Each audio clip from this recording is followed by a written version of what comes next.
Anak-anak, hari ini kita akan belajar manfaat adaptasi hewan dan tumbuhan.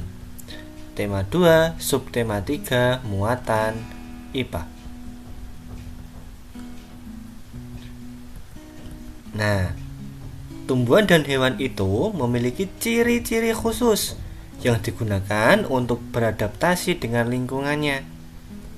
Ciri khusus tersebut secara tidak langsung itu dapat bermanfaat bagi lingkungan dan juga bagi manusia. Nah, contohnya di sini ada cacing tanah diselimuti lendir untuk masuk ke dalam tanah, yaitu untuk menyuburkan tanah sehingga tanaman dapat tumbuh dengan subur gitu ya. Nah, selanjutnya kita akan bahas manfaat tumbuhan bagi manusia dan lingkungan. Nah, jadi manfaat tumbuhan itu ada banyak. Contohnya yang pertama sebagai bahan pangan atau bahan makanan ya. Kemudian bahan sandang atau pakaian, bahan papan atau bangunan. Kemudian sebagai obat, bahan industri, pewarna alami, dan juga untuk menjaga kualitas air. Nah, kita masuk yang pertama, bahan makanan. Bagian tumbuhan itu yang dapat digunakan sebagai makanan adalah akar, batang, daun, buah, bunga maupun bijinya ya. Yang pertama, akar. Oke. Contohnya ada tanaman singkong yang bisa kita makan akarnya ya kan. Kemudian ada ubi, kemudian ada juga talas ya. Selanjutnya ada batang. Nah, jadi batang yang bisa kita makan atau kita konsumsi yaitu ada tebu. Kemudian rebung. Nah, rebung ini adalah anakan dari pohon bambu ya yang biasanya bisa kita makan, biasanya ada di lumpia. Kemudian kita juga bisa olah secara langsung. Ada juga asparagus ya, asparagus ini biasanya dimasak. Gitu ya. Kemudian daun. Daun yang bisa kita manfaatkan yaitu ada daun bayam.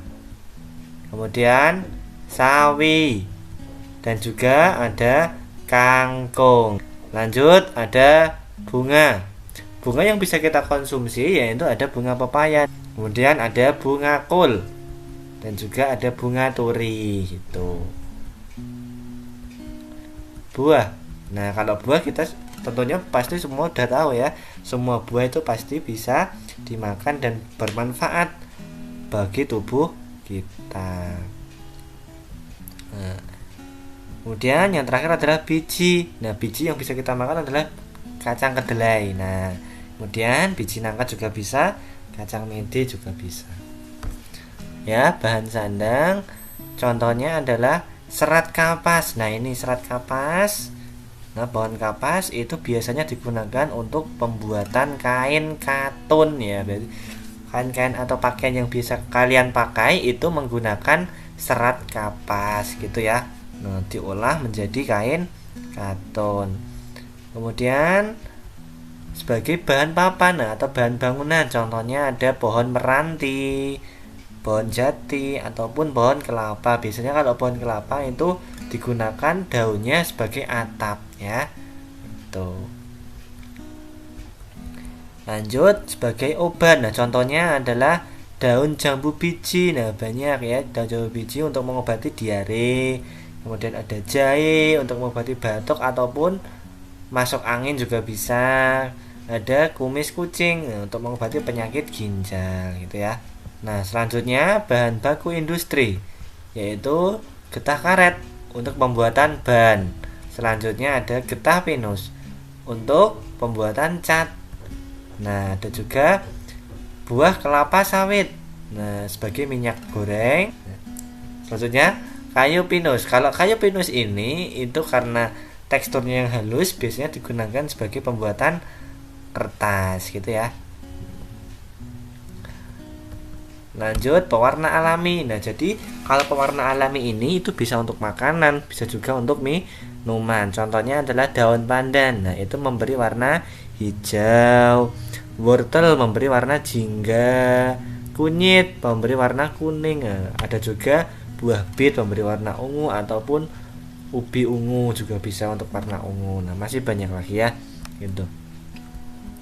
Selanjutnya untuk menjaga kualitas air yaitu tanaman bakau. Nah, sebagai penyaring alami dari air laut menjadi air tawar. Jadi menyaring kandungan garam karena akarnya itu bisa menyerap garam, kelebihan garam ya. Itu. Nah, selanjutnya adalah manfaat hewan bagi manusia dan lingkungan, yaitu sebagai bahan pangan, bahan sandang, bahan kerajinan, bahan pupuk organik, dan juga penghasil tenaga. Nah, yang pertama sebagai bahan pangan atau makanan yang bisa kita manfaatkan adalah telurnya, dagingnya, maupun susunya. Selanjutnya sebagai bahan sandang, nah yaitu digunakan untuk pembuatan kain sutra dari bahan kepompong ulat sutra ya. Itu kemudian ada kain wol, nah berasal dari domba atau bulu domba ya, dan juga kulit sapi untuk pembuatan jaket gitu. Nah, bahan kerajinan contohnya ada bulu angsa digunakan untuk pembuatan kok,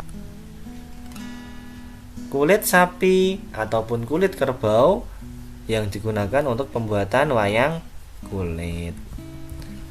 Pupuk organik, nah berasal dari kotoran hewan. Nah, jadi pupuk organik ini sangat ramah lingkungan karena tidak berbahaya dan tidak merugikan tanah, tidak merugikan hewan maupun tumbuhan ya, khususnya hewan-hewan yang ada di air. Nah, gitu.